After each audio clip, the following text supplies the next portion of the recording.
ಇವತ್ತು ಬೆಳಗ್ಗೆನೆ ಎದ್ದು ನಾನು ರೆಡಿಯಾಗಿ ಹೋಗ್ತಾ ಇರೋದೆ ನಮ್ಮ ಸಪ್ತಗಿರಿ NPS ಯೂನಿವರ್ಸಿಟಿಗೆ. ನಮ್ಮ ನಿತಿನ್ ಅವರು ಅದೇ ಕಾಲೇಜ್ ಆಗಿರೋದ್ರಿಂದ ಅವ್ರ ಜೊತೆಗೆ ಬಸ್ ಸ್ಟ್ಯಾಂಡ್ ಅಲ್ಲಿ ಕಾಯ್ತಾ ಇದ್ವಿ. ಆದ್ರೆ ಎಷ್ಟೊತ್ತಾದ್ರೂ ಬಸ್ ಬರಲೇ ಇಲ್ಲ. ನನ್ನ ಸೆಕೆಂಡ್ PU ಮುಗ್ದಿ ಸುಮಾರು 8 ತಿಂಗಳಾಯ್ತು. ಅದಾದ್ಮೇಲೆ ಈ ತರ ರೆಡಿಯಾಗಿ ಹೋಗ್ಬೇಕು ಅಂದ್ರೆ ಸ್ವಲ್ಪ ಬೇಜಾರು. ಮೊದಲನೇ ಕ್ಲಾಸು ಲೇಟ್ ಆಗಿ ಹೋಗಿದ್ರಿಂದ ಬೇರೆ ಎಲ್ಲೂ ಜಾಗ ಇರಲಿಲ್ಲ. ಅದರಿಂದ ಫಸ್ಟ್ ಬೆಂಚ್ ಅಲ್ಲೇ ಕುತ್ಕೊಬೇಕಾಗಿತ್ತು. ಹಿಂದೆ ಕುತ್ಕೊಂಡಿದ ತಕ್ಷಣ ನಮ್ಮ ಹೊಸ ಫ್ರೆಂಡು ಶಾರ್ಟ್ ಮೂವಿ ಮಾಡಬೇಕು ಅಂತ ಯಾವ್ದೋ ಕತೆ ಹೇಳ್ತಾ ಕೂತಿದ್ದ.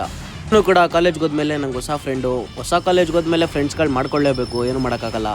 ಕ್ಲಾಸ್ ಮುಗಿದ್ಮೇಲೆ ಊಟ ಮಾಡೋಣ ಅಂತ ಹೋದ್ರೆ ಅಲ್ಲಿ ನಮ್ಮ ಶಿಷ್ಯ ಸಿಕ್ಬಿಟ್ಟ. ಊಟ ಮಾಡೋ ಅಂದ್ರೆ ಮಂಗನ್ ತರ ಆಡ್ತಿದ್ದ. ಅದ್ರ ಜೊತೆಗೆ ಎಡಗೈಲ್ ಬೇರೆ ತಿಂತವನೆ. ಏನಕ್ಕೋ ಈ ತರ ಆಡ್ತಾ ಇದೆಯಾ ಅಂತ ಕೇಳಿದಕ್ಕೆ, ತಿಂಡಿ ತಿನ್ನುವಾಗ ಸ್ವಲ್ಪ ವಡೆ ಚೆನ್ನಾಗಿತ್ತಂತ 2 ವಡೆ ಜಾಸ್ತಿ ತಿನ್ಬಿಟ್ಟೆ. ಹಾಗಾಗಿ ಸ್ವಲ್ಪ ಗ್ಯಾಸ್ಟ್ರಿಕ್ ಪ್ರಾಬ್ಲಮ್ ಆಗ್ಬಿಟ್ಟು ಸ್ವಲ್ಪ ಎದೆನೋ ಕಾಣಿಸು. ಕ್ಲಾಸ್ ಬಿಟ್ಮೇಲೆ ನಮ್ಮ ಫ್ರೆಂಡ್ಸ್ ಮೀಟ್ ಮಾಡಕ್ಕೆ ಅಂತ ಹೋದೆ. ಆದ್ರೆ ಇವ್ರು ಮಾತ್ರ ಫೋನಲ್ಲೇ ಮುಳುಗೋಗಿದ್ರು. ಇದೆ, ಇಲ್ಲೊಂದು ಸಮಸ್ಯೆ ಖಂಡಿತ ಇದೆ. ಕಾಲೇಜ್ ಮುಗಿಸ್ಕೊಂಡು ಬಸ್ ಹಿಡ್ಕೊಂಡು ವಾಪಸ್ ಮನೆ ಹತ್ರ ಬಂದೆ. ಬಸ್ ಸ್ಟಾಪ್ ಇಂದ ನನ್ನ ಕರ್ಕೊಂಡು ಹೋಗೋಣ ಅಂತ ನಮ್ಮ ಬಾಬ್ ಬಂದಿದ್ದ. ಅಲ್ಲಿಂದ ಬಟ್ಟೆ ತಗೊಬೇಕು ಅಂತ ಚರ್ಚ್ ಸ್ಟ್ರೀಟ್ ಕಡೆಗೆ ಹೋದ್ವಿ.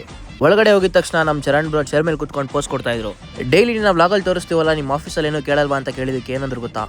ಫೇಮಸ್ ನಾನು ಕೆಲ್ಸಕ್ಕೆ ಹೋಗ್ಬಿಟ್ಟು ಬಂದ್ಮೇಲೆ ಮಾಡ್ತೀನಿ ರೀಲ್ಸ್. ನಾನು ಒಂದೇ ಡೈಲಾಗ್ ಕೊಡ್ತೀನಿ, ಆಗ್ತೀನಿ ಫೇಮಸ್.